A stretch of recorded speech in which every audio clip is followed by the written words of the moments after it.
I will come to thee. I am resolved to enter the kingdom, leaving the paths of sin. Friends may oppose me, foes may beset me, still will I enter in. I will hasten to him, hasten so glad and free, hasten glad and free. Jesus, greatest, highest, I will come to thee.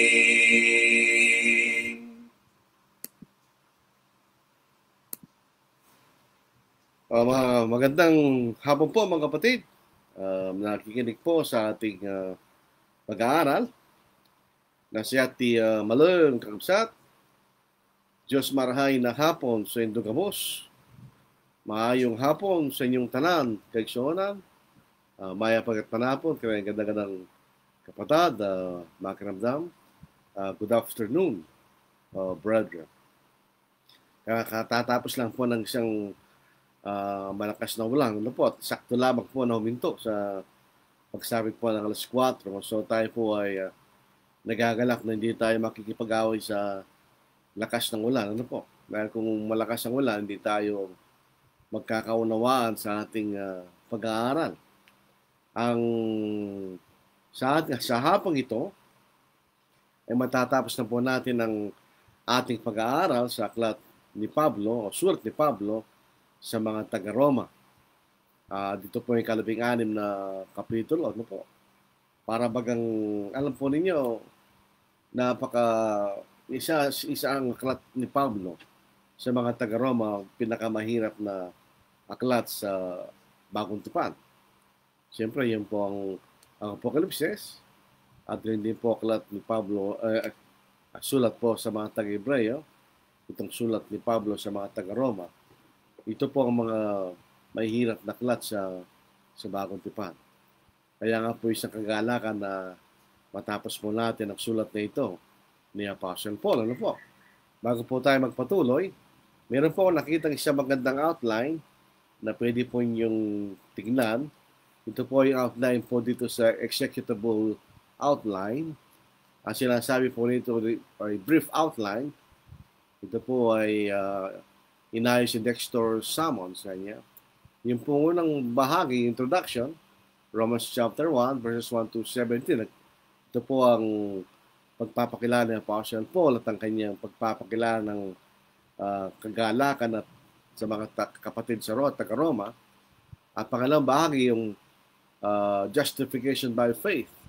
Ito po yung mula sa Romans chapter 1, verse 18 hanggang 11, verse 36.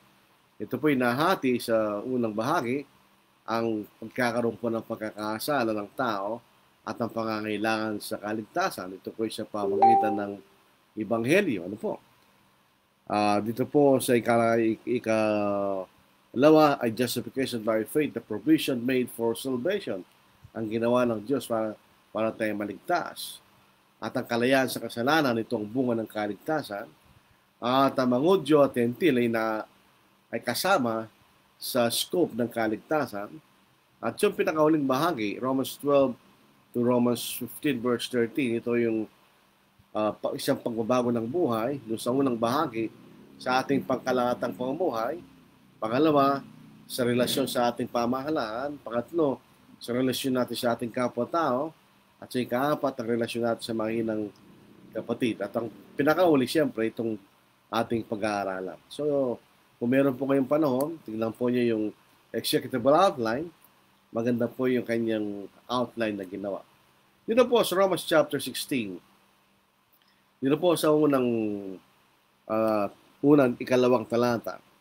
Nagsisimula po si Pablo sa pagbanggit kay sa isang kapatid na taga Caesarea, si Phoebe.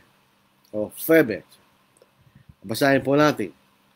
Ipinagtatagubilin ko sa inyo si Phoebe, na ating kapatid na babae, na lingkod sa iglesia na nasa Caesarea, upang tanggapin niyo siya sa Panginoon ayon sa nararapat sa mga banal, at tulungan niyo siya sa anumang bagay na kinakailangan niya sa inyo, sapagkat siya na may katulong na marami at ng aking sarili kanya. Ito po isang controversial na verse dahil po sa iba mga salin na isinalin po nila ito na deaconess o kaya deacon. Bibigyan ko po kayo ng mga limbawa. Ano po? Revised Standard Version, yung pong Amplified Bible, yung una nilagay niya deaconess, tapos may open parenthesis, servant, close parenthesis. Yung Free Bible Version, at saka po sa New International Version, at saka dito po sa New Living Translation, at saka yung New Revised Standard Version, ito yung sinalin po nilang deacon. Dahil lang po niya yung ibang mga bagong salin, sila po ay very sensitive sa sexual connotation. Ayaw nilang gamitin yung deaconess na para bagang ang babae mas mababa. May ganong klaseng salin. So, ito pong Free Bible Version, New International Version, New Living Translation, at saka pong New Revised Standard Version, ang salin po nila ay deacon. Ngayon, yung deacon, walang problema yun kasi ang ibig sabihin ng deacon ay lingkod o servant. Ang problema rito yung salin deaconess. At ito po yung nagiging basihan ng mga ibang grupo ng, sabihin nating naniniwala sila na pwede magkaroon ng babaeng mga mangaral. At ginagamit po nila itong talatang ito para patunayan na ito ang na pwede magkaroon ng babaeng mangaral sapagkat meron siyang diakonesa ng pangalan Phoebe. It doesn't follow. Ano po? Kung sakali man na tama yung salin na diakonesa, ang pinatutunayan niya babaeng diakono, hindi babaeng mangaral. Di ba? So, out of the question po yun. So, ano masasabi natin sa mga salin na deaconess? Actually, walang problema yon. Dahil alam po natin ang ibig sabihin na deacon, galing po sa salitang diakono, ang ibig sabihin ay lingkod. Walang po natin kahulugan ng yung deacon, yung salitang deacon, at yung salitang deaconess, hindi po translation yun. Yung po ay transliteration. Dahil diakonos, yan ang Grego, ginawa niya lang English, deacon, or deaconess. Katulad lang po yan ng baptisma, baptism, baptizo, baptize, apostolos, apostle. Hindi nila sinalin. Nilipat lang nila ang titik mula sa wikang Grego sa titik ng ibang lingwahe. Katulad po na iglesia. Hindi salin yan. Kaya hindi po problema yun. Dapat, kung alam natin ang kahulugan, kahit ano bang deaconess yan, kay deacon yan, alam problema. Ano bang kahulugan? Lingkod. So tama po yung salin po ng Tagalog, lingkod. Katulad lang po yan ng Jehovah. Ano ba yung salin? Jehovah, Yahweh. Hindi mahalaga yun. Ang talaga salita, YHWH. Ano yung ibig sabihin nun? Yung palagi ng umiirat. Yun ang ibig sabihin ng pangalan nyo. So pagka nakita mo yung Jehovah, ilagay mo sa isip mo, yung palagi ng umiirat. Ang pangalan ng Jesus, hindi ang pangalan ng Panginoon. Yan po yung transliteration ng Yesu. Yan ang talagang pangalan ng Panginoon sa salita Grego. At ang pangalan ng Panginoon sa Hebreo, Joshua. Hindi Jesus, hindi Jesus. So, anong tamang pangalan? It doesn't matter. Basta alam po na, ibig sabihin ng pangasalitang yon. Ang ibig sabihin ng salitang Jesus ay tagapagligtas. So, ang kahulugan ng pangalan ng Panginoon, Yesu Kristo, ang ibig sabihin, ang piniling tagapagligtas. At ginawang pangalan at the same time. So, hindi po big deal yan. Po. Ngayon, meron ba mga babaeng lingkod na iniaalal sa iglesia? Wala. Wala tayong mababasa. Pipilit mo na ito ay isang talata na nagbibigay ng authority para mag-alala tayo ng mga diakonesa sa loob ng kongregasyon. It doesn't follow. Ang sinasabi lang nito, si Phoebe, lingkod, ay naglilingkod sa iglesia ng Cenchrea. Katulad ng tayo lahat ng mga kapatid, ay naglilingkod tayo sa iglesia sapagkat lahat ng mga Kristiyano ay mga lingkod. So, tama bang sabihin na si Phoebe ay lingkod sa iglesia sa Cenchrea? Oo. Anong ginagawa niya? Hindi natin alam. Pero siya lingkod. Hindi siya lingkod sa isang kahulugan na siya leader sa iglesia sa Caesarea. Hindi po. Dito kailangan pag-ingatan ng babae kalagayan sa loob ng iglesia. Aminin natin, may mga babae magaling. I mean, they have the ability to teach. Pero kailangan nila ingatan sa sarili nila na hindi sila maging nangunguna sa loob ng iglesia. May pagkakataon na may mga elder, pero yung tunay na elder yung asawa niya dahil siya rin ang nasusunod. Hindi dapat gano'n. Kailangan kontrolin lang sarili ng babae ang sarili niya sa tukso na siya mauna sa loob ng iglesia. Pag pinabayaan natin yan, magugulo ang iglesia. Kaya nga hindi dinisenyo ng Diyos na mayroong mga babae mauna sa loob ng iglesia, kundi mga lalaki. So si Pebe, katulad ng ibang mga kapatid sa Caesarea, siya lingkod sa iglesia na nasa Caesarea. In other words, siya isang tapat na kapatid na naglilingkod sa Panginoon sa iglesia sa Caesarea. So siya pumunta sa Rome. Kaya nga po si Pablo nasa Corinto, ang Caesarea malapit sa Corinto. Mga 2 kilometro lang, malapit lang siya. So kilala ni Pablo si Pebe. So si Pebe pumunta sa Roma. So pinagtatagubilin ni Pablo sa mga mabuting kapatid sa Roma, ang isang mabuting kapatid ng pangalan ay si Pebe, na isang lingkod sa iglesia sa Caesarea. Salitang, ang paglilingkod natin sa Panginoon, tayo lahat ay lingkod. May mga special na lingkod, halimbawa, yung mga mangral, yung mga diakono na iniahalal, pero lahat tayo ay sa pangkalatang kahulugan, lahat tayo ay lingkod. Yun po ang makikita nating kahulugan dito. Ano po? Marahil ay meron tayong hint kung anong ginagawa ni sa iglesia sa Caesarea ni Pebe, siya tumutulong sa mga kapatid. Maaari niya ang kanyang paglilingkod. Siya tumutulong sa mga kapatid. Ano klaseng tulong? Hindi natin alam. Di binanggit po sa atin. Tinulungan niya yung marami at gayon din siya Apostle Paul. Pero kung yun po, makikita natin nakabit sa talata. Ang sabi ni Pablo sa mga kapatid sa Roma, tanggapin niyo sa kanya. Tanggapin niyo siya sa Panginoon. In other words, siya tapat na kapatid. Kilala niya Apostle Paul yan. So, tanggapin niyo sa kanya. So, ito rin po isang talata. Kapag lumipat po tayo ng membership mula sa isang kongregasyon patungo sa ibang kongregasyon, for whatever reason, kung minsan lumilipat tayo ng residence, kailangan yung mabuti rin na yung mga ngaral na pinanggalingan ng kapatid niya, kung siya'y tapat, ay inform po niya yung mga kapatid sa pupuntahan niyang iglesia upang tanggapin siya. Ito ay makikita na tanggapin niyo siya sa Panginoon. Ganyan. Dahil hindi natin alam kung gano'ng magtatagal si Pebe sa Roma. Kung magtatagal siya ron, siya maging kaalib sa iglesia sa Roma. At kailangan siyang tanggapin sapagkat siya ay isang tapat na kapatid at nararapat sa mga banal kanya. Dahil siya isang banal sa Panginoon. Siya isang Kristiyano. Kung siya tapat na Kristiyano, nararapat lamang siya tanggapin kanya.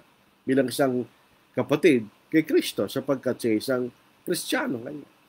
At ang isang pakiusap ni Apostle Paul, siyempre si Pebe hindi taga-Roma. Natulungan siya sa kanyang pangangailangan.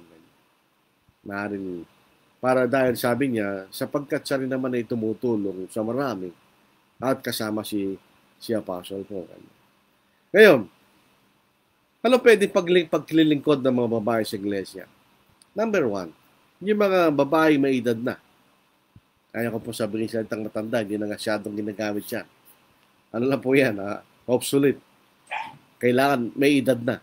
O nagkakaedad. Ayaw na nilang bangkitin yung tumatanda. Kahit sinong tao. Pero siyempre, wala po tayong magagawa dyan. Habang lumilipas ang panahon, whether we like it or not, tumatanda tayo. Ang ating panlabas sa pagkatao ay tumatanda. Yung nakikita yung mukha na ito, hindi ito ang aking mukha nung 20 years, 30 years, 40 years ago. Hindi ganito ang mukha ko. Kaya lang, ito na ang bunga ng panahon. Wala tayong tumatanda ang ating mga katawan. Po. Yung mga babaeng, tapat ng babae kapatid na nagkakaedad, ang siya paglilingkod na pwede lang gawin sa iglesia, ay turuan nila yung mga nakababatang mga babae. Yung maging matapat. Tingnan po ninyo dito sa 1 Timothy, basahin natin na po. Dito po, so ng Timoteo, dito po sa ikalimang chapter 5, verses 3 to 16. Basahin natin na po. Gusto ko basahin kasi English is malaking titik nito eh. Sabi dito, all are widows who are really widows, But if any widow has children or grandchildren, let them first learn to show piety at home and to repay their parents, for this is good and acceptable before God. Now she who is really a widow and left alone trusts in God and continues in supplications and prayers night and day. But she who lives in pleasure is dead while she lives. And these things command that they may be blameless. But if anyone does not provide for his own, and especially for those of his household, he has denied the faith and is worse than an unbeliever.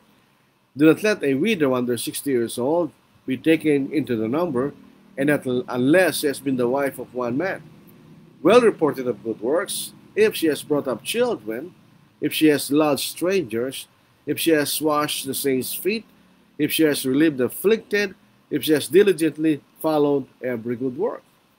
But refuse the younger widows, for when they have begun to grow wanton against Christ, they desire to marry, having condemnation because they have cast off their first faith. And besides, they learn to be idle, wandering from house to house, and not only idle, but also gossips and busybodies, saying things which they ought not. Therefore I desire that the younger widows marry, bear children, manage the house, give no opportunity to the adversary to speak reproachfully, for some have already turned aside after Satan. So ito yung pagkakataon na makita natin, yung mga babaeng bawa nga niya, kailangan nila malaman ito. Sino magtutulong sa kanila? Sa Titus chapter 2, ito po ang binanggit sa atin ni Titus. This is Titus chapter 2, 3-6. But the older women, likewise, that they be reverent in behavior, not slanderers, not given to too much wine, teachers of good things, that they admonish the young women to love their husbands, to love their children, to be discreet, chaste, homemakers, good, obedient to their own husbands, that the word of God may not be blasphemed. Likewise, exhort the young men to be sober-minded. So yung mga kalalakihang ay nakatatandang mga babaeng kapatid, pwede lang turuan, sila sabi nito, teachers of good things. So pwede sila magturo sa kapwa babae. Pwede lang turuan yung mga nakababatang mga babae na may asawa.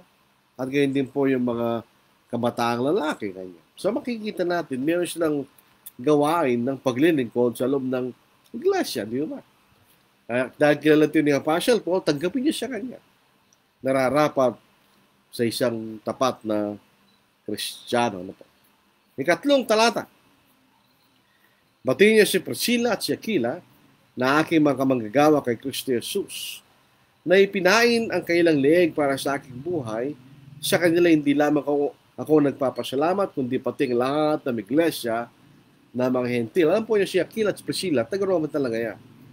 Kaya nagkaroon po ng panahon na pinalayas ang lahat ng mga Hudyo sa Roma at sila nakarating sa Corinto at nakarating pa sa Efeso. Sila po yung naging kasama ni Pablo. Ang unang pagbangkit na sila'y magkasama ay doon po sa Aklat na Magawa sa 18 kapitulo sa talatang 1 hanggang 3. At ito nga po niya, sila po ay magkapareho ng gawain. Sila ay gumagawa ng tent makers. Kumisang sinasabi na ginagamit natin katagang tent makers sa mga kapatid na mga ngaral na sinusuporta ng sarili nila. They are tent makers ka natin. Si Apostle Paul, pati si Aquila at saka si Priscilla ay manggagawa ng tent. At kasama ni Pablo sa gawain. Ano po? Maalala po natin na tinuruan ni Priscilla at Aquila si Apollos sa mas matwid na daan ng Panginoon dahil alam naman niyang bautismo ay bautismo ni Juan. So, tinuruan ni Priscilla at Aquila. So, ang ibig sabihin nito, ito mga mag-asawang ito, hindi lamang tapat. Sila maalam sa salita ng Diyos. Turuan nila si Apollos. Dito po sa Gawa, 18 kapitulo, sa talatang 24 hanggang 26, makikita natin sila muli nasa Efeso. So sila lumilipat sa mga lugar. Ano po? Dahil marami sa kanilang anak buhay. Pero eventually, makita natin sila bumalik sa Rome. Marami nung nawala na po yung kautusan laban sa mga Hudyo sa Roma, nakabalik po sila sa Rome. So ngayon, dahil sila po ay talagang malapit kay Apostle Paul. So sila ay ulang binati ni Apostle Paul. Si Priscilla at si Aquila. So ito yung mga malalapit na kaibigan at kapatid ni Pablo sa kanyang pangangaral. At ang makikita po ninyo, sabi rito, ipinain ang kailang leeg para sa akin. In other words, ibinigay nila ang buhay nila kay Apostle Paul. Sinakripisyo nila, although hindi sila namatay, of course. Ngayon, pinateksyon na sila Apostle Paul at the expense na maaari silang mamatay. So, kailan nangyari ito, hindi natin alam. Hindi binabagit ng banal na kasulatan. Ano po? Maari, nangyari ito, maari. Ano po, kailangan nating at idiin yung maari, dahil hindi natin sinabing ito nga, maari na ito nangyari nung nagkaroon ng malaking kaguluhan sa Efeso. Doon po sa Gawa, chapter 19, talata 33 hanggat 41. Na dito, dahil po sa pangangaral ni na Pablo at ni si Silas, hindi na po si Barnabas yan, nagkagulo sila. Dahil malaking business po ang paggawa ng statwa ni Diana. E ngayon, sinasabi ni Apostle Paul, Diyos yan, di totoong Diyos. So, bumaliktad ang kailang daigdig. Yun po, nagkaroon ng malaking kagulo. Multik na mamatay si Apostle doon. So, yung gawain po nila, bagaman sila yung mga Hudyo, ay sa mga Hentil. Nasa lugar sila ng mga Hentil. Ano po? At makikita natin ang dalakilang ginawa nila sa Panginoon sapagkat sabi ni Pablo, sa kanila hindi lamang ako nagpapasalamat dahil tinulungan nila sila Apostle Paul sa gawain ng pangalan ng Ebanghelyo, kundi pati ng lahat ng iglesia ng mga Hentil. Sabihin, sila'y malaking tulong sa gawain ng pangangaral ng Ebanghelyo sa lugar ng mga Hentil. At dahil din po sa ginawa nila kay Apostle Paul. Ano po? So, yung makikita niyo, binati ni Pablo si Priscilla at ni Aquila. Ito pong karamihan ng kapitulong ito, ano po, ay patungkol lang sa pagbati. Ito po ang isang kaugalian ng Apostle Paul, maliban lang sa ilang mga sulat. Pero generally speaking, binabati niya ang mga kilala niya at dapat batiin sa lugar na sinusulatan niya. So dito po sa 5 hanggang sa 16, so ilang talata po ito, 11, ay binati niya yung mga kapatid sa Rome. Ano po? Isahin po natin. Batiin din ninyo iglesia nasa kailang bahay. So ito yung bahay ni Aquila at Priscilla. Bibigyan po natin ng diin yan. Batiin niyo si Epineto na minamahal ko, na siyang unang nahikayat kay Kristo sa Asya. Batiin niyo si Maria na lubang maraming nagawa para sa inyo. Batiin niyo si Andronico at si Unias na aking mga kamag-anak at mga kasama ko sa pagkabilanggo.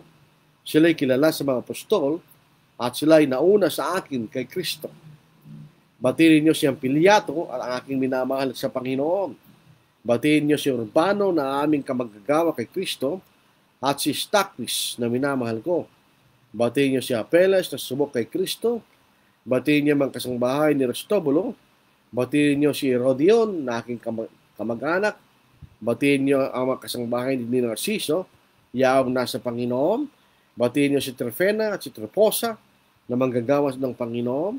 Batiin niyo si Persida na minamahal na marami ang nagawa para sa Panginoon. Batiin niyo si Rufo na inirang sa Panginoon at ang kanyang ina at tinakuring.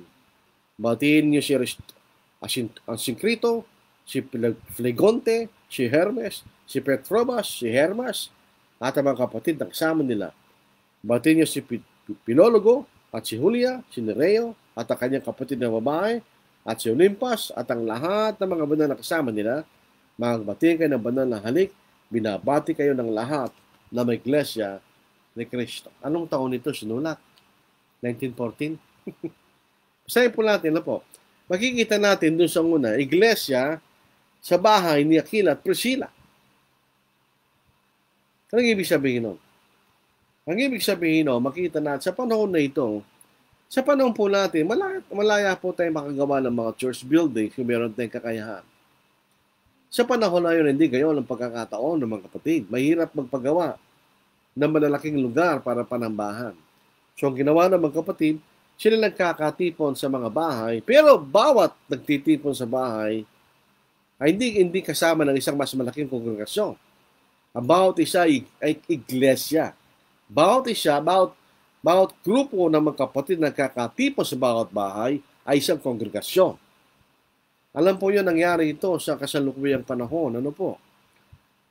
Na yung ibang mga kapatid na sila dahil nga pinagbawal tayo magtipon, dahil nga po sa COVID-19, nagkakatipon sila sa mga bahay ng bawat pamilya at naglo-Lord Supper at nagko-koleksyon. Hindi ibig sabihin ng talatang ito. Talagang ito yung mga nagtitipon sa mga bahay, bawat nagtitipon sa mga bahay, bawat isa sa mga yun ay kongregasyon. Walang kinalaman doon sa ibang nagtitipon sa ibang bahay na nahiwalay na kongregasyon. Yan ang ibig sabihin nito. Dahil nga po sa panahon na yon na mahirap magpagawa ng malaking lugar para magkatipon ng mga kapatid. So, ayun ang pinakamagandang gawin. Actually, may mga grupo sa bawat bahay na bawat isa, yung pasayos ko, itiin ko mabuti, bawat isa sa nagtitipon sa bahay ay isang separadong kongregasyon. Sa ibang grupo na nagtitipon sa ibang bahay, yun ay separadong kongregasyon. They're autonomous and independent from one another, katulad ng isang ordinaryong kongregasyon. Yun ang makikita natin dito, mga kapatid. So, hindi ito isang authority na isang kongregasyon ay maghiwa-hiwalay sa bahay-bahay, ang bawat bahay magsamba sa kanya sarili. Hindi ito. Wala tayong autoridad sa gano'n. Actually, hindi ko pinaniniwalaan yun. Ito ay kongregasyon talaga. It is organized at nagtitipon sa bahay ni Aquila at Priscilla. Maaaring mayroong ibang mga kapatid, nagtitipon sa ibang bahay ng mga kapatid, hiwalay na kongregasyon nyo. No, tandaan po natin sana yun. Si Epineto, binanggit po niya. Alam po niyo, lahat ng mga naunang pangyayari sa buhay, napaka-memorable. Ito ang kauna-unang naging Kristiyano sa Asia. Kailan siya nagpunta? Acts chapter 19. Siya kauna-unang nabautismohan doon. So kilala. Hindi siya makalimutan ni Apostle Paul. Sapagkat siya kauna-unang kapatid at tapat. Kaya sabi ni Pablo, minamahal ko kanya sapagkat siya tapat na Kristiyano. Pinagit po isang Maria kanya na isang tapat na kapatid sa Roma. Sabi nito, marami siya nagawa para sa iyo. Hindi binanggit ni Pablo kung ano yun. At marami pang ibang pangalan dito na binanggit na binasa natin. So, ibig sabihin, nakapagtatak kung paano ginagawa ng Apostle Paul na magkaroon ng komunikasyon sa napakaraming mga kapatid. Tandaan natin, hindi siya taga-Roma. Pero marami siyang kilala doon. At meron siyang ugnayan sa kanila. Kaya alam niya kung ano nangyayari sa Rome, na pinakikita lang ito ng mga bating ito ni Pablo na napakaraming tapat na Kristiyano sa Rome. Kaya kung mayroon man suliranin, hindi yun ang karamihan ng kongregasyon. Ano po? So yung banal na halik, holy kiss. Ito po ang kostumbreng pagbati ng mga kapatid sa lugar ng Rome. Generally speaking, sa mga lugar na yon, dahil hindi lamang po ito dito sa talatang ito binanggit yung mga batian kayo ng banal na halik. Meron din po sa 1 Corinthians chapter 16 verse 20. Sinabi rin po yun ni Apostle Paul. Basahin natin po. Sa 1 Corinthians chapter 16 verse 20, all the brethren greet you, greet one another with a holy kiss. So ito po isang kostumbreng pagbati ng mga kapatid sa isa't isa. Generally speaking, kahit sa Old Testament, ito'y kanilang pagbati. Ito rin po isang paraan ng pagpapaalam. Naalala po yung si Jacob at si Esau, nung pagkaroon maraming panahon, si Esau may pamilya niya, si Jacob may pamilya niya, at sila magkita. Takot na takot si Jacob dahil sa ginawa niyang pandaraya sa kanyang kapatid. Pero sabi nga ng kasabihan, time heals all wounds. Blood is thicker than water. Na magkita sila, hindi yung inaasahan ni Jacob na galit ng kanyang kapatid. Wala. Tingnan po niyo sa Genesis chapter 33 verse 4. Paano siya nagbatian? Hindi shake hands. Yung po ang ating modernong pagbati, shake hands, ano po. Pero hindi sila. Kung kayo po ay Hapon at Kristiyano, hindi shake hands. Sila ay magbabow. Yun ang kailang pagbati. Sa mga Czech, ganun din. Sa Koreano, ganun din. They will bow. Yun ang kailang pagbati. Hindi siya nag-handshake. Yun po sa Genesis chapter 33, verse 4. Basahin ko po sa inyo. But Esau ran to meet him. Hindi yan tanda ng isang taong galit. Yun ay tanda ng isang taong nagagalak na makita ang kanyang kapatid. And Esau ran to meet him and embraced him and fell on his neck and kissed him, and they wept. Dahil po sa matagal na sila hindi nakikita dahil wala silang magkapatid. Sa tagal ng panahon na hindi pagkikita, para sila nagbati. Sila nagyakapan at tinalikan ng bawat isang ang liig ng bawat isa. So yung paghalik, ay yan ay pagbati. Excuse me, ganun din po sa Gawa. Chapter 20 verse 37, nagpapaalam na po si Apostle Paul sa mga elders sa taga-Efeso. So inakalang hindi na nila makikita si Apostle Pablo dahil nagkatakot sila sa mangyayari sa kanya sa Jerusalem. Ngayon din po, inalikan nila sa liig si Apostle Paul. In other words, ito'y kostumbre ng pagbati. Kaya ito binanggit ni Apostle Paul. Kasi ba't hindi sinabing sila'y nagkamayan? Hindi nila yung kostumbre na rin. Wala silang walang kahulugan sa kanilang kamayan. Sa atin naman, walang kahulugan yung maghalikan. Hindi natin ugali yun. Ay, kung gagawin po natin yan sa Pilipinas, yung magkakagulo tayo, ha? Lalo na yung mga Pilipino na napaka nasyado silang Hindi nila gusto yan. Kaya tayo, handshake lang. Minsan natututo rin tayo sa mga kapatid na meron na embrace din. Pwede yung halikan. Hindi natin ugali yun. Hindi yan paraan ng pagbati. So rito sabi niya, binabati kayo na may Iglesia ni Cristo. Yun po yung mga kongregasyon na bumabati. Ang salita yung Iglesia, ang ibig sabihin, kapulungan. Isang kapulungan. So kung kayo nag-iisang tao, hindi mo pwede sabihin ako Iglesia. Hindi pwede yun. Ang Iglesia ay kapulungan ng mga tao. So ikay kaanib ng Iglesia. Hindi ka Iglesia. Nung sabihin, binabati kayo ng lahat ng Iglesia ni Cristo, binabati sila ng ibang mga kongregasyon sa ibang mga lugar na kay Cristo. Pinababatid ni Pablo ang pagbati ng mga kapatid ng mga kongregasyon sa iba't ibang mga lugar. Dahil marami nalaman nila na siya ay sumusulat sa mga kapatid na taga-Roma. Binabati kayo ng lahat ng mga Iglesia ni Cristo. Siyempre, interesado tayo sa ibang mga kapatid. Ano po? Dito po sa ikalabing-7, hanggang ikalabing-8 na po, ikalabing-7, hanggang ikalabing-8, masahin po natin. Ngayon sinasama ko sa inyo mga kapatid na tandaan ninyo ang lumilikha ng pagkababahagi. Kakala natin, wala nang halagay chapter 16. Dito, itong siya isang mahalagang bahagi. Ngayon sinasama ko sa inyo mga kapatid, tandaan ninyo mga lumilikha ng pagkababahagi at ng mga katitisuran na laban sa mga aral na yung natutunan. Lumayo kayo sa kanila, sapagkat naman kayo hindi naglilingkod kay Kristo na Panginoon natin, kundi ng kailang sariling tiyan, at sa pamamagitan ng kailang mahuhusay na pananalita at patatamis na talumpati, ay dinadayan nila ang mga puso ng mga walang muwang. Makita natin, generally speaking, ang iglesia sa Roma ay isang tapat na kongregasyon. Ito ay may magandang patotoo sa kailang pananampalataya na nababantog sa buong sanglibutan na kailang pananampalataya. Kaya binigyan sila ng babala ni Apostle Paul laban sa mga bulaang mga mangaral. Basically, dito yung mga Judaizers, na pinipilit nila na mga kapatid na Hentil at ang Roma, bagamat may mga Hudyo, ito yung lugar ng mga Hentil. So, expect po natin, majority ng mga kapatid sa Roma ay mga Hentil. Yun ay lugar ng mga Hentil. In the same manner, yung Iglesia sa Jerusalem, lahat doon ay mga Hudyo. Wala mga Hentil ang kapatid doon.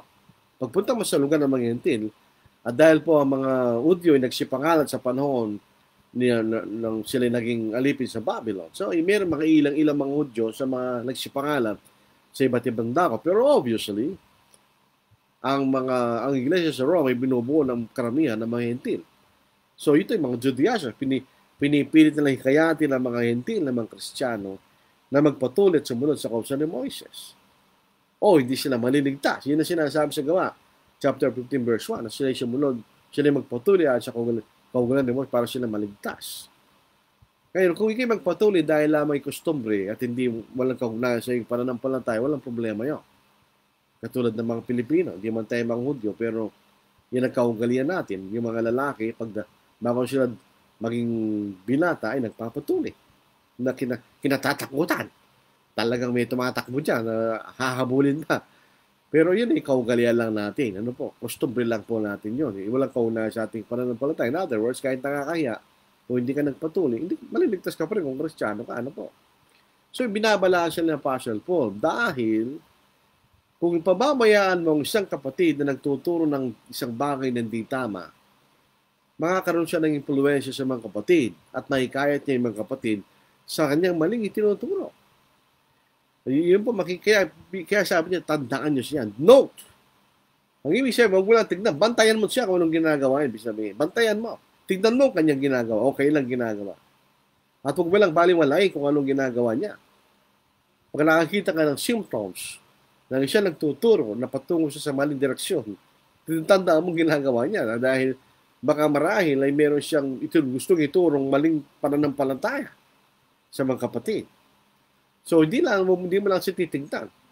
Tignan mo kung anong ginagawa niya. Huwag mong baliwalain dahil kung meron ka na nakitang indikasyon na nagturo siya ng mali, delikado na yun, mga kapatid. Nagsisimula ang malaki sa maliit. Kasi sabi niya, tandaan niyo sila kanya. Lumayo kayo sa kanila kanya. Huwag kayo makisama. Do not have fellowship with them.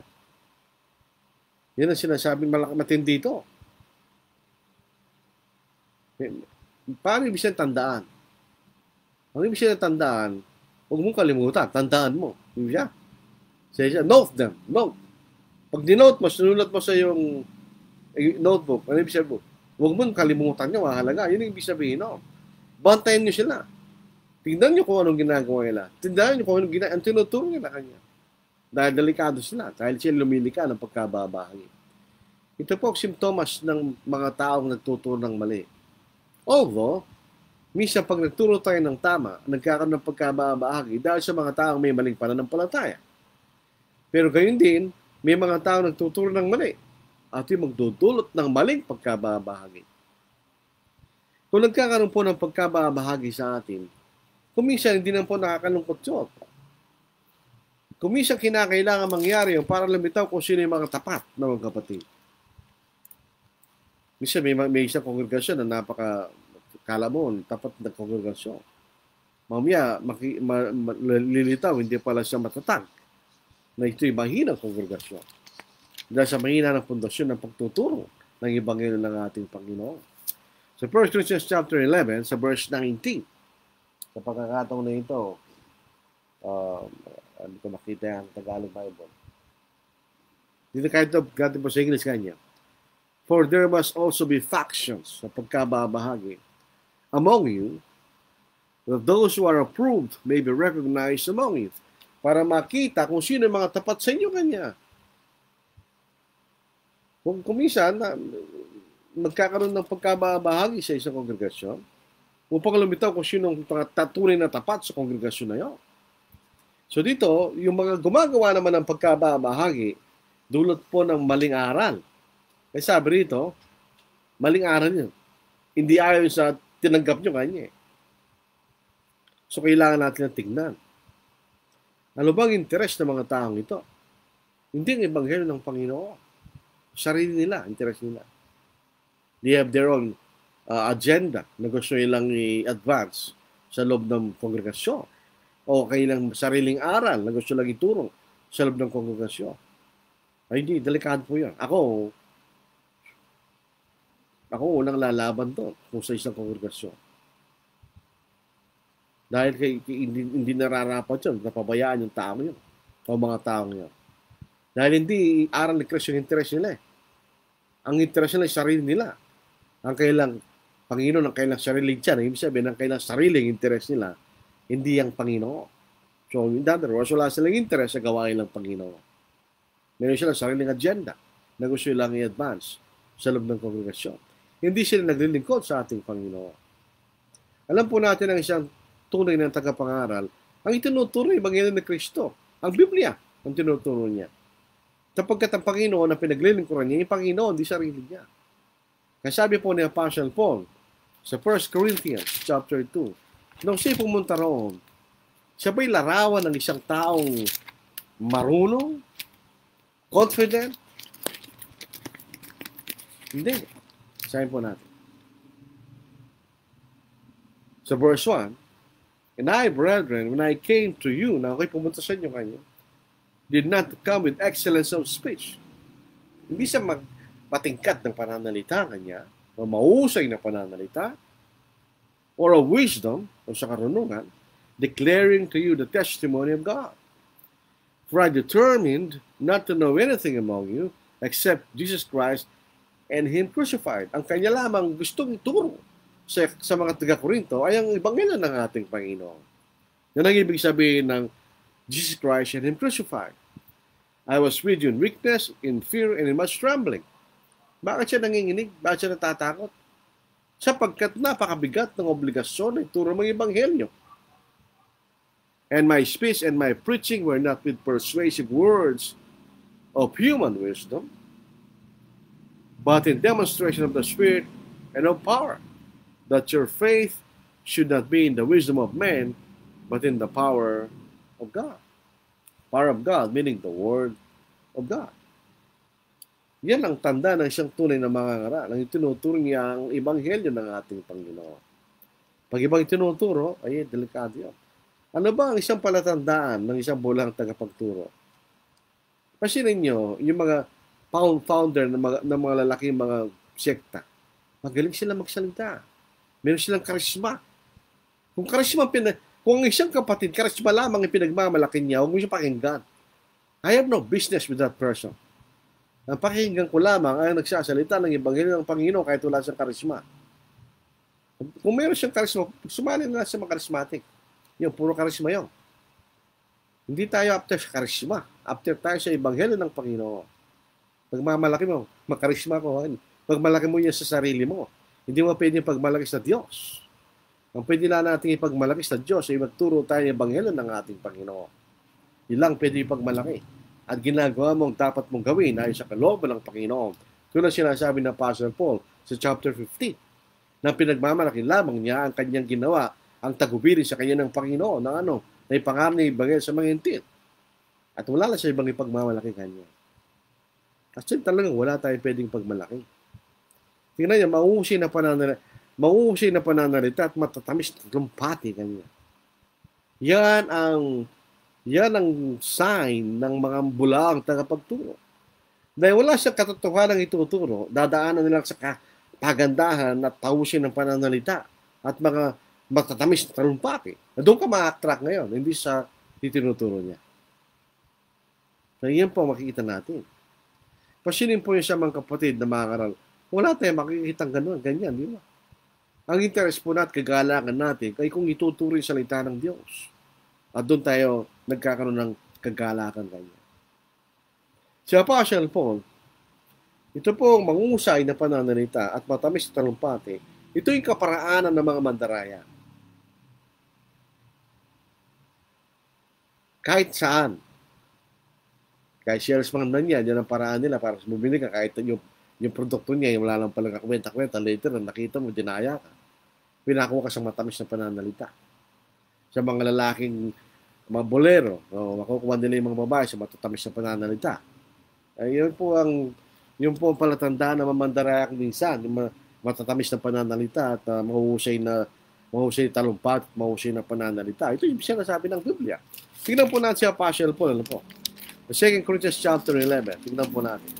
14:15. Ano kaya siya? Siya kaya isang orador na napakaraming karisma. Nahangay mga kapatid dahil sa kanyang karisma. Hindi, tingnan po niyo, basahin natin. Makikita niyo, si Apostle Paul, sinasabi sa kanya, totoo kanya, ang kanya mga sulat ay mga mabibigat kanya. Pero ang kanya-kanyang, dito po sa 2 Corinthians chapter 10, verse 10, for his letters, sabi nito, for his letters, they say, are weighty and powerful, but his bodily presence is weak, and his speech contemptible kanya. Mahusay bang masalita tayo? Makarisma ba siya, Apostle Paul? Maligtad. Alas, ang karisma. Kaya may mga kapatid doon na tinitira siya. Sabi nito, for his letters, they say, are weighty and powerful. Totoo, marunong siya magsusulat. At mabibigat ang sulat niya kanina. But his bodily presence is weak, and his speech contemptible kanya. So yun po makita natin. Hindi ako na-attract sa mahusay magsalita. I am attracted kung paano niya ituturo ang salita ng Diyos. Kung paano niya ituturo sa tapat na paraan ang ibangay ng Panginoon. Yun ang aking kagalakan, hindi yung kagalingan niya sa pananalita. Yun po sa 2 Corinthians chapter 11, 14-15. Tignan po natin ito. And no wonder, for Satan himself transforms himself into an angel of light. Therefore, it is no great thing if his ministers also transform themselves into ministers of righteousness, whose end will be according to their works. Dahil mali pong ginagawa nila, tinuturo, magpaparusahan sila. So tignan po ninyo, napakaraming denominasyon at iba-iba tinuturo. Isa lang, Iglesia ng Panginoon. So sino nagtatag sa mga yan? Ayun na sumagot. Si Apostle Paul po sumagot para sa atin. Dito po sa Colossians chapter 2 verse 4, ano po? Tingnan po natin ang sinabi ng Apostle Paul. Now this I say, lest anyone should deceive you with persuasive words. Tingnan nyo ang style ng mga mandaraya. Persuasive words. Ganyan. Salita ng Diyos, hindi. Salita nila yun.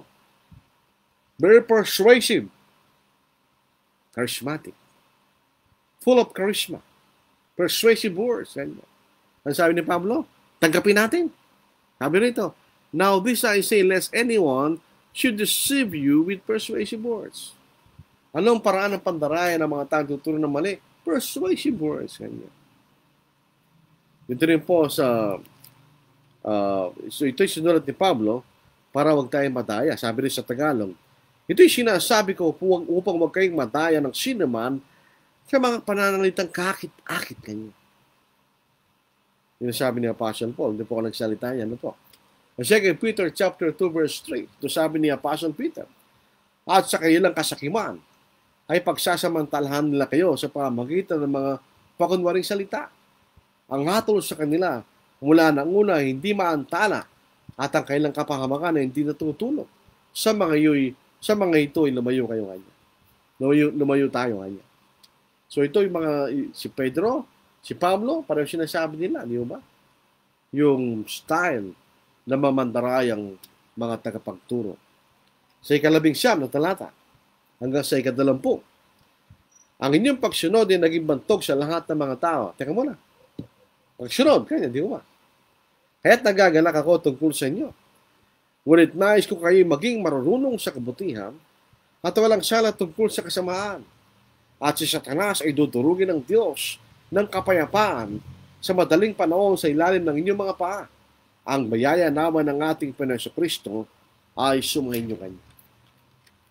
Di ba sa Romans chapter 1 verse 16 ito sa hindi ko kinaya ang ebanghelyo sapagkat itong kapangyarihan ng Diyos sa kaliligtas ng bawat sumasampalataya, unay sa Hudyo at hindi sa Grego.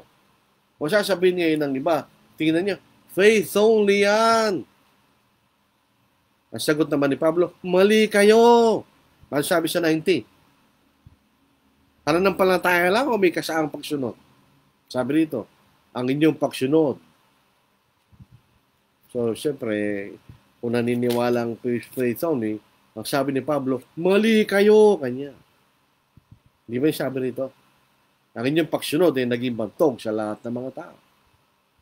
Your obedience, tingnan po na sa English, ano po? Sa Romans chapter 16, basahin po natin. Verse 19. For your obedience has become known to all. Yung bang taga-Roma na inarigal sa pananampalataya ay sa pamagitan ng pananampalataya lamang? No. Faith, obedient faith is always faith with obedience. Obedient faith ang nagliligtas. Hindi lang yung pananampalataya sa isip mo lang. Hindi. Hindi kayo sumasampalataya, kaya kayo sumusunod. May makita natin at ang kailang paksyon na naging bantog. Ipinakikita lamang na matagal na iglesia sa Rome. At maunlad ang iglesia roon. Ang mga kapatid doon ay mature sa pananampalataya. Kaya bantog ang kailang pagsunod. Natandaan natin, may problema pa rin, di ba? So, hindi natin matatanggal ang problema sa alam ng kongregasyon. Dahil kung hindi natutulog ang Diyos, hindi natutulog si Satanas. Kakagawa lang parang para kung paano guguluhin ang mga kapatid. So, makita natin, sabi ni Pablo, ngunit nais kung kayo maging marunong sa kabutihan. Tayo po mga Kristiyano, doon tayo dapat mag-concentrate. Yung mabubuti, yung kalooban ng Diyos. Yan ang mabuti. Dapat maging marunong tayo doon. Doon natin ito ng ating mga kaisipan sa kabutihan kanya. Yung sabi ni Pablo, magpatuloy sila doon sa pagiging masunurin sa Panginoon. Magpatuloy sa kabutihan. Pagka tayo po yung naging marunong sa kabutihan, makikita natin ang pagkakaiba ng mabuti at mga masama. At syempre, ano din natin gagawin? Ang kasamaan. Tingnan nyo rito, walang sala tungkol sa kasamaan. Parang ganun din po sa Philippians chapter 2. Ano po? Dito, tingnan natin ang English po nito. Ano po? Sa verse 19. Ano po? Para ikumpara natin doon. Ganyan. Therefore, I am glad on your behalf, but I want you to be wise in what is good and simple concerning evil, meaning innocent. Dito po sa Philippians chapter 2, basahin natin. Philippians, sabi naman kapatid. Philippians, verse 15. Chapter 2, verse 15. That you may become blameless and harmless, children of God without fault, in the midst of a crooked and perverse generation, among whom you shine as lights in the world. Sabi niya, that you may become blameless and harmless, simple concerning evil. Sabi dito, walang sala tungkol sa kasamaan. In other words, tayo po, katulad ng mga naunang tao, si Eva at ni Adan, bago sila nagkas, alam lang nila yung mabuti. Dahil hindi man nila alam kung ano yung masama. Kung walang sinabi ng Diyos ang gagawin nila. Dapat ganun tayo, sabi ni Pablo. Manatili tayo doon. Ito ang warning. Bakit nilanggit niya yung mga bulang tagapagturo? Pag pinabayaan nila mga bulang tagapagturo na pumasok sa iglesia ng mga taga-Roma, ay masisira ang kailang malawak na impluwensya sa mga kaglibang iglesia. Masisira din ang mabuti at maunlad na gawain sa iglesia sa Roma. Kaya mag-ingat po tayo sa ating mga tagapagturo. Pag nakita mo na yung sinyales na mali ang kanyang pananampalataya, huwag mo na siyang paturuin. Huwag na natin siyang paturuin dahil hindi siya tapat na tagapagturo at hindi siya tapat na kapatid. Pagka ganon. Kaya mag-ingat po tayo sa mga nagtuturo sa atin. Hindi ko mo siya mga ngaral, tapat ang sasabihin niya. Hindi. Tignan natin kung ano sinasabi niya. Saliksikin natin sa banal sunatan kung ano sinasabi niya. Alam po niyo ang karakteristik ng matagalan sa pananampalataya, tapat na kapatid. Marunong na siya sa tama. Alam na niya yung tama. Dito po sa Hebrews chapter 5, verse 14. But solid food belongs to those who are of full age, mature. That is, those who by reason of use have their senses exercised to discern both good and bad. Sabihin, alam nila, pag napakinggan nila isang tagapagturo, alam nila kung mali yung sinasabi niya sa Tagalog. Ngunit ang pagkaing matigas ay para sa mga nasa ustog gulang na dahil sa pagsasagawa ay nasanay kayo ng mga pandama na makilala ang pagkakaiba ng mabuti at masama. Pag sinabi, hindi ko kasi alam, hindi mo alam ang totoo kung gano'n. Dahil kung ikaw talaga alam mo yung totoo, na pinakinggan mo pala yung mga ngaral, alam mo na mali itong sinasabi nito. Nasanay na yung sarili, yung kaisipan, sa katotohanan. So alam mo, pag narinig mo isang bagay na para bang may mali siya sinasabi niya. Mali sinasabi niya. Parang kung pupunta po tayo sa, halimbawa, sa English language. Ang English language ay napakahirap dahil napakaraming exception.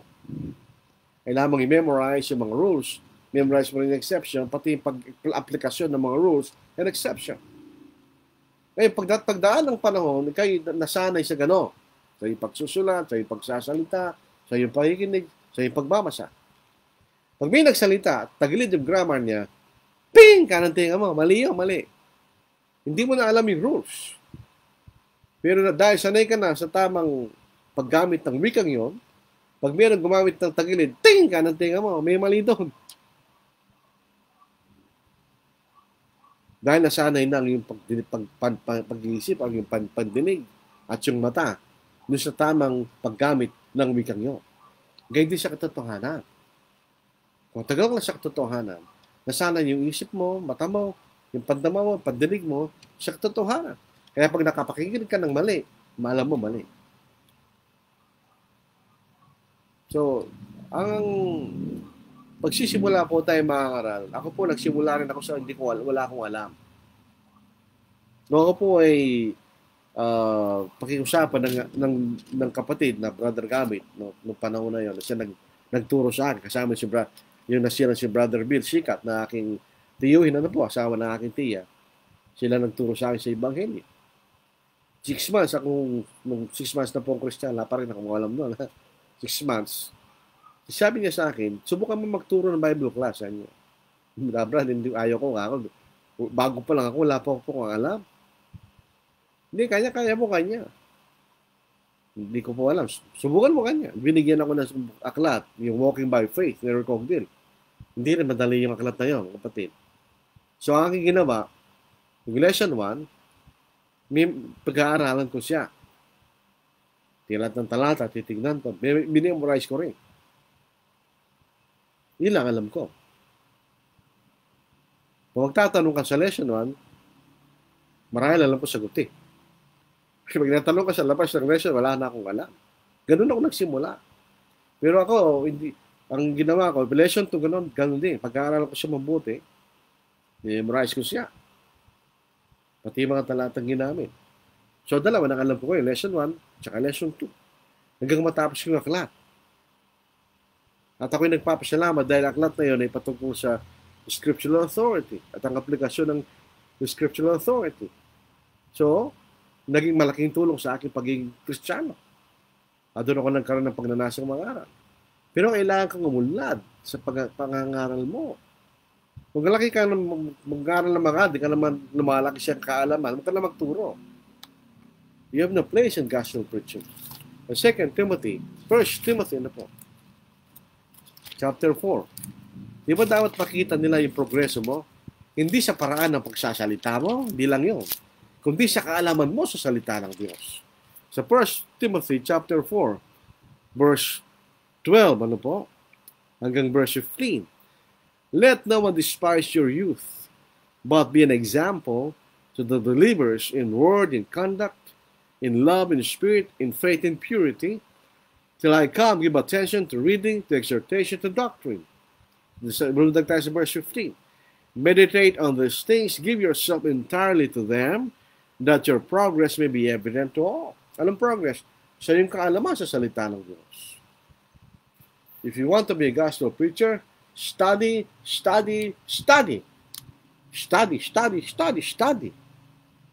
Para kayo maging matibay na haligi ng Panginoon sa pangaral ng Ebanghelyo.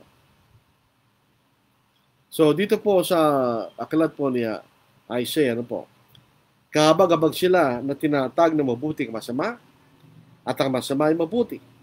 At inaaring dilim ang liwanag, at liwanag ang dilim, na inaaring mapait ang matamis, matamis ang mapait. Kahabag-habag sila na pamtas sa kanilang sariling mga mata, at marunong sa kanilang sariling paningin. Kahabag-habag yung mga taong yun. Kailangan maging marunong tayo, hindi sa ating sariling kaisipan, kundi sa salita ng Diyos. Binigyan sila ng advice si Pablo, talikuran nilang masama at maging marunong sa mabuti. Ano mangyari kay Satanas? Magtatagumpay sila laban kay Satanas. Dito po sa verse 21, binabati kayo ni Timoteo na aking kamanggagawa at ni Lucio, Ason, Sosipatro na aking mga kamag-anak. So marahil ito ay kasama ni Apostle Paul. Si Timoteo po ay kasama ni Pablo sa Corinto. Na isulat niya ang sulat na ito. Siya minamalak ni Pablo sa Ebanghelyo at kamanggagawa niya, lalo sa mga mahirap na lugar. Binanggit po yun si Lucio. Dito po ay merong Lucio binanggit sa Gawa chapter 13 verse 1. Si Jason, Gawa 17:7-9. Si Patro sa Gawa chapter 20 verse. Sa ito yung aking mga kamag-anak kanya. Alam po niyo, salitang kamag-anak, meron din kahulugan na kung ang tao Hudyo, kamag-anak mo siya. Pero dito hindi. May mga Hudyo sabihin natin niya, pero ito sabi niya, kamag-anak niya. In other words, kamag-anak talaga. Akong si Tercio, sa verse 22 hanggang verse 24, akong si Tercio na sumusulat sa sulat na ito, ay mababati siya sa Panginoon. Binabati kayo ni Gayo na tinutuloyan ko, at ng buong iglesia, binabati kayo ni Rasto na ingat yaman ng lusod, at ng kapatid na si Quatro. Ang biyaya ng ating Panginoon si Kristo sa manyong lahat. Amen. Si Tercio po ang sekretary ni Apostle Paul. Ay ito yung kaugalian ni Apostle Paul. Lahat ng kanyang mga sulat, hindi siya sumusulat. Sa bandang huli lang. Yan ang customary na. Tingnan nyo sa 1 Corinthians chapter 16. Ano po? Usually sa bandang huli, siyang susulat. Pero karamihan ng sulat, hindi siyang susulat. Dito po sa 1 Corinthians chapter 16 verse 21, the salutation with my own hand. Paul's. Siya sumulat doon sa magbati. Pero itong sulat na ito, ang sumulat dito ay si Tercio sa kanyang kamay. Pero ang laman ng sulat ay kay Pablo, inspired by the Holy Spirit. Binabati kay ni Gayo na tinutuloy ko. Si Gayo po ang unang binautis, isa sa mga binautisyon ni Pablo sa Corinto, sa 1 Corinthians chapter 1 verse 14. Sabi niya, ako ay nagpapasalamat sa Diyos na hindi ko binautismo ng sino man sa inyo maliban kay Crispo at si Gayo. Ngayon huling bahagi, 25 hanggang 27, at ngayon sa Diyos na may kapangyarihan magpatibay sa inyo ay sa aking ebanghelyo at sa pangalan ni Kristo, ayon sa pahayag ng hiwaga na nililihim na napakahabang panahon, masubalit na hayag na ngayon at sa pamagitan ng mga kasulatan ng mga propeta ay pinakikilala sa lahat ng mga bansa tungkol sa pagsunod sa pananampalataya. Ayon sa utos ng Diyos na walang hanggan, sa isang Diyos na marunong sa pamamagitan sa Kristo, sumakanya nawa, sumakanya kalulatian magpakinanman. Amen. Binanggit dito aking ebanghelyo ngayon. Sinabi niya yun in contrast sa mga tinuturo ng mga Judaizer. Ang sabi niya, ako paniwalaan niyo yung tinuturo ko niya. Yan ang ebanghelyo ni Kristo. Parang sa Acts chapter 2 verse 42, Apostles' Doctrine, second John 9, the Doctrine of Christ. Ano ba yung Apostles' Doctrine? The Doctrine of Christ. Ano ba yung may gospel ni Pablo? The Gospel of Christ. May mga nagtuturo yung daw pong gospel ni Pablo ang ebanghelyo ng biyaya. Yung gospel ni Pedro, sa Acts chapter 2, ang ebanghelyo ng kaharian. Wrong. Kung isa lang pong ebanghelyo ni Kristo. Nananaginip po yung nagtuturo ng gano'n, mga kapatid. So, yung makikita natin, in contrast sa mga Judaizers, pinipilit na ebanghelyo plus the law of Moses. Yung pong hiwaga, yung po binanggit sa Ephesians chapter 3, verses 4 to 6, hiwaga na yung mga hentil ay kasama rin sa ebanghelyo ng ating Panginoon. Basahin natin. Sa inyong pagbasa ay maunawaan ninyo ang aking pagkaunawa sa hiwaga ni Kristo. Sa naunang mga pagsalin lahi ay dito ipinaalab sa mga anak ng tao na gaya ngayon ay pinayag sa kanyang mga banal na apostol at propeta sa pamagitan ng Espiritu na mga hentil ay mga kapwa, tagapagmana at mga bahagi ng isang katawan at mga kabahagi sa pangako kay Kristo Jesus sa pamagitan ng ebanghelyo. Tungkol sa ebanghelyo ito ako'y naging lingkod ayon sa kaloob ng biyaya ng Diyos na sa akin ay binigay ayon sa paggawa ng kanyang kapangyarihan. Ito'y pagpapaalam na po. Pagpapaalam sa sulat. Saan sila ipinagtatagubili ng Diyos? Ni Pablo? Sa Diyos. At saka sa kanyang ebanghelyo. At ngayon sa Diyos na may kapangyarihan patibay sa inyo, ayon sa aking ebanghelyo. Ang ebanghelyo magpapatibay sa atin. Yan ang kapangyarihan ng Diyos at sa pangalan ni Jesucristo. ayon sa pahayag na hiwaga na inilihim sa habang panahon. Kung gusto nating tumibay sa pananampalataya, ay ang salita ng Diyos. Wala lang ibang paraan. Ang ating kagalakan ay hindi sa kasayahan ng laman, kundi sa kagalakan ng Ebanghelyo ng ating Panginoon. Kung tapos na po natin ng aklat ni Pablo sa mga taga-Roma na po, ako ba'y nagagalak? Siyempre. Ito marahil po ang aking pangalawang pagkakataon na ituro ko ito, pero gusto ko pa rin ituro muli. Ano po? At ituro muli sapagkat ito ay isang napakayaman na bahagi ng banal na kasulatan. Rafael Ortiz, na-miss po natin si Brother Rafael Ortiz yung nakaraan na po, noong last week. Pero palagi siyang nauna, oh. Rafael Ortiz, present, ganyan. Noe Louis Villa, good PM, Brother Lordy, Villamayor family, present po. Good PM po sa inyo, Villamayor family, sa Iglesia po ng Dolores. Jan Ocampo, good afternoon po, good afternoon din sa iyo, Jan. Ruford, magandang hapon po sa lahat, magandang hapon din sa iyo. John Bautista, magandang hapon sa ating lahat, magandang hapon din. Vicente Kai, good afternoon po sa mga kapatid. Good afternoon din sa iyo, Brad. Grace Tagaygay, good afternoon, Brad. And to all watching, mahayong hapon sa iyo, sister. Chula Darasin, palagi kasama ni si Brother Rick. At sa kanyang mga anak. Magandang hapon po, magandang hapon din sa inyo, Darasin family. Arno Dasilo, magandang hapon po sa mga kapatid. Stay safe, everyone. Magandang hapon din sa iyo, Brad, and stay safe also.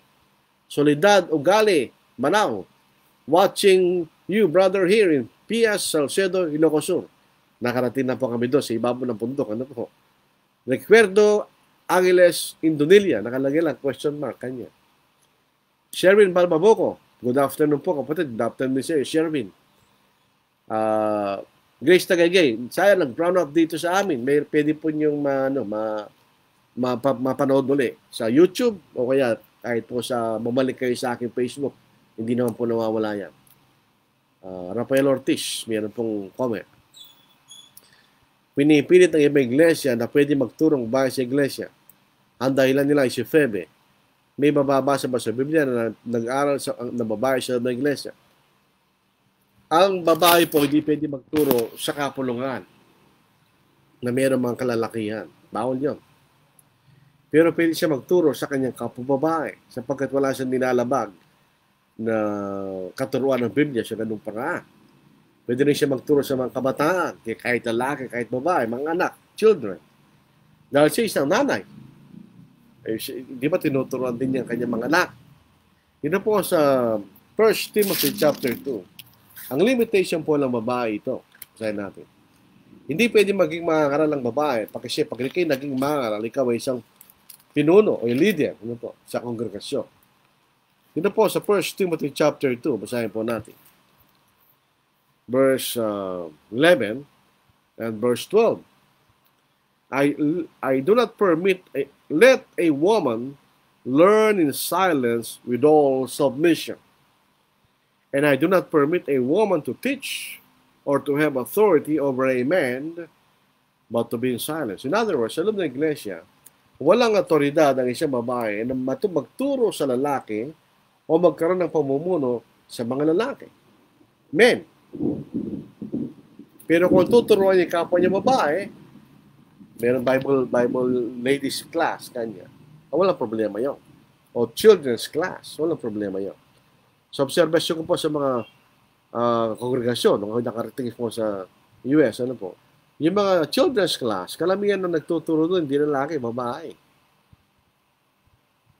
Effective ang babae doon. Yung mga women's class, siyempre, babae magtuturo doon. Pero yung mga men's class, lalaki magtuturo doon. Pagkahalo-halo ang isang Bible class, lalaki nagtuturo. So, bawal pong babae magkaroon ng pangunguna sa loob ng iglesia. So, walang babaeng pastor, walang babaeng elders, walang babaeng overseers, walang babaeng preacher, walang babaeng leader sa loob ng church. Let a woman learn in silence with all submission. Kailangan sila magpailalim sa pangunguna ng mga lalaki. Mali po yung mga iglesyang pinipilit nila na magkaroon ng babae mga ngaral sa loob ng iglesia. Kung babae po ang tuturuan niya, walang problema yun. Pero hindi siya pwede magturo kung may mga lalaki. Yan po yung nilalabag sa 1 Timothy chapter 2 verses 10 to verse 11. Wala na po tayo ibang mga comments o tanong mga kapatid sa ating pag-aaral. Akala natin, chapter 16, wala na tayong makikita doon. Marami pa rin. Napakarami po ang kayamanan ng salita ng Diyos.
Or if on joyful wing, cleaving the sky,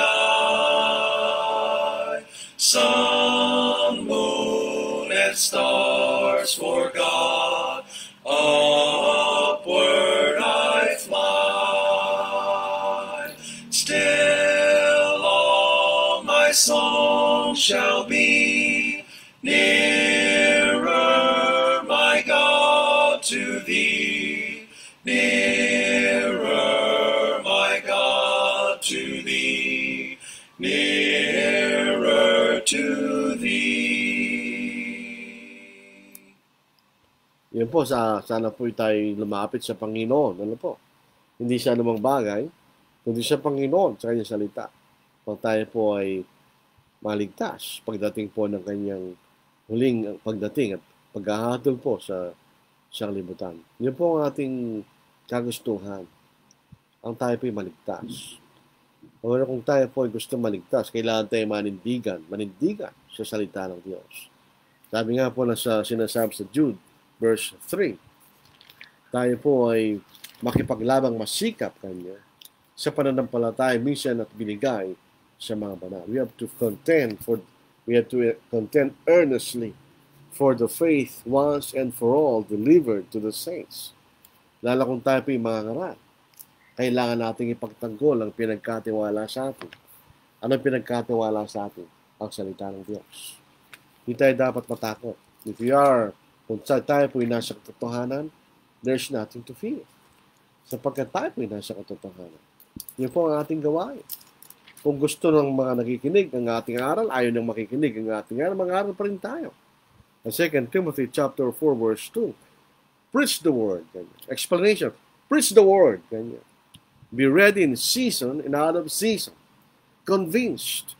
Rebuke. Exhort. With all wrong suffering and teaching. Ganyan. In season, kung gusto ng nakikinig ang ating tinuturo. Out of season, kung ayaw nila. We have to preach anyway. Tulong natin ang totoo. Kung gusto nila mapakinggan ang ating pinangangalo. Hindi, so what? Kailangan pa rin natin ituro kung anong totoo. We have to stand for the faith. Umaasa ang Diyos sa atin. Tayong kanyang kamanggagawa. Ang katotohanan ay mababagsak kung ang bawat sa atin ay walang pang titindig sa katotohanan. We have to stand for the truth. Hindi tao ang ating Panginoon. Huwag tayo matakot sa tao. Matakot tayo sa Panginoon. Tao-tao lang yan. Mamamatay din niya, katulad natin. Pero ang Panginoon, wise WH, Jehovah, Yahweh, ang palagi nang umiiral, paano ka tatakas sa Kanya? We have to stand for the faith. Tayo lahat. Lalo kung tayo mangangaral. Pinagkatiwala sa atin ang salita ng Diyos. Dito po sa 1 Timothy chapter 6 verse 20. Timothy, guard what was committed to your trust. Kanya. Bantayin mo yung pinagkatiwala sa iyo ng Diyos. Kung sana po tayo ay sapagkat tatapos po natin na pag-aaral po sa aklat ni Pablo, sa mga sulat ni Pablo, sa mga taga-Roma. Sana'y naradagan po ang ating kaalaman sa Ebanghelyo ng ating Panginoon. Sana naradagan ating kaalaman sa ating pagkakilala kung sino ang ating Diyos at tagapagligtas, kung sino ang ating Panginoon, at kung sino ang Espiritu Santo, ano po, at kung ano ang kailang kalooban ayon sa sinulat ni Apostle Paul. Sana po huwag natin kalimutan. Huwag tayong yung nagsalamin, tapos nalimutan mo ang mukha mo. Hindi, dapat i-review po natin ang ating mga pinag-aralan. Meron na po kayong nakarecord naman po ito. Ano po? At doon ay pag-aralan natin. Ulit-ulit, i-review nyo yung mismong Roma. Salisikin nyo kung tunay nga yung mga bagay natin na pag-aralan. Doon lang tayo magkakaroon ng maturity sa ating pananampalataya. Salamat, sabi po ni Brother Rafael Ortiz. Salamat, Brad. Wala nga naman po. Grace Tagaygay. Thank you, Brad Lordy. Ano ba sa Bisaya? Nakikilala ko, awanan yaman na Ilocano yun. Wala nga naman, sister. Grace Tagaygay, amen. Brodilio Pedrosa, amen. Itong kapatid na ito, nakasama po namin palagi pag meron po pangaral sa Cebu. Palagi siya nasa likod namin. So, wala na po tayong mga katanungan or comments sa ating pag-aaral. Ang susunod po natin, loobin ng Panginoon, bukas, magsisimula tayo sa paksa po ng pag-aasawa. Sa nagsimula, kailan inirognay ng Diyos ang lalaki at babae bilang mag-asawa, ang responsibilidad ng pag-aasawa, at kung merong tinuturong pag-ihiwalay sa mag-asawa ang banal na kasulatan. Yun po ang ating pag-aaralan sa mga susunod na. Siguro isang linggo lang po yan, o ilang araw, ano po, hindi naman po kahabaan ng pag-aaral dyan tungkol po sa larangan ng pag-aasawa. So tayo po ay manalangin. Amang banal, kayo po ay nagagalak, nagpapasalamat sa mga buting bagay na binibigay sa amin, sa aming pangailangan sa araw-araw, O Diyos. Higit sa lahat, ang kaligtasan na binigay sa amin sa pamagitan ng dakilang sakripisyo ng aming Panginoon. Kami nagpapasalamat sa Banal Espiritu na nagpakayag ng mabuting balita na ito sa amin upang aming malaman na may isang Kristo na namatay para sa amin. Nagpapasalamat po kami sa Iglesia na itinatag ng aming Panginoon na sa pamagitan nito ay nagpapatibayan kami sa isa't isa upang ang bawat isa ay sa kawa ng Diyos ay makarating sa langit. Kaya nagpapasalamat sa iyong mga pamilya, sa kami nagpapasalamat sa mga kapatid sa Iglesia. Ama, sana kami maging matibay sa iyong pananampalataya, kami maging matatag, maging makilos, at palagi sumasagana ng gawa ng aming Panginoon. Yamang namin nalalaman na ito hindi walang kabulan sa inyong Panginoon Diyos. Sana kami maging matalino sa mabuti at maging magmang sa kasamahan upang kami po ay iyong tawaging tunay na inyong mga anak. Patawarin niyo kami sa iyong mga pagkakasala namin nagagawa, O Diyos. Pinapanalangin po namin ng mga kapatid na nasa manig ng karamdaman, na minsan yung mga kapatid na nagkaroon ng COVID, mga kapatid na nagkaroon po ng aksidente, ano po, at ang mga kapatid na mayroon pong malubang karamdaman, ay inilalagay po namin sila sa inyong pag-iingat kamay, O Diyos. Bigyan niyo sa kanila nararapat, ayon sa inyong mabuting kalooban. Ingatan niyo kami palagi, O Diyos, sa aming araw-araw pamumuhay. Ilayo mo kami sa tukso upang huwag kami magkasala. Ang mga bagay pong ito ay aming dinadalangin sa dakilang pangalan ng Kristo. Amen. Wala na po yung nakaragdagan. So mga kapatid, bukas, ang ating magiging bagong paksa ay tungkol po sa paksa ng pag-aasama. Ingat po tayo, ano po? Ingat po tayo din lang sa COVID. Ingat po tayo. Si kapatid na April, Malgaba, ano po? Ito pong kapatid na ito, matagal na kayo makilala niya. Noong pangunang panahon, ano po? Na-aksidente po sa motor, malapit sa bahay niya. Nakakausap ko po sa messenger, ang malubang tinamaan po niya isang nabaling tagyak, ano po? Hindi ko alam kung anong progress. Meron din siya kapatid sa Mindanao, ano po, si John Carpintero, na may COVID, ano po, at merong, sabi ni Brother Roddy, kumparing Roddy, ano po, meron siyang pulmonary complications. Isama natin sa panalangin po, ano po. Si Larry Galama, ay kung gumaling na siya, na-aksidente rin po sa motor. Dito po sa amin, si Brother Freddy Dionisio, ano po, meron po siyang karamdamang malaba. Isama po natin lahat ng mga kapatid. Kahit di natin nilang mga pangalan nila, isama natin siya dalangin sapagkat marami po mga kapatid na hindi natin kilala ang nasa karamdaman. Ito po mga nakaragdagan, Aljon Ocampo, amen. Maxline Perez, maaaring karalabas lang po sa trabaho po ni Brother Mac, amen. Jojo Ocampo, amen. Noel Villa, amen. Amen. Stay safe mga kapatid, mag-ingat po tayo palagi.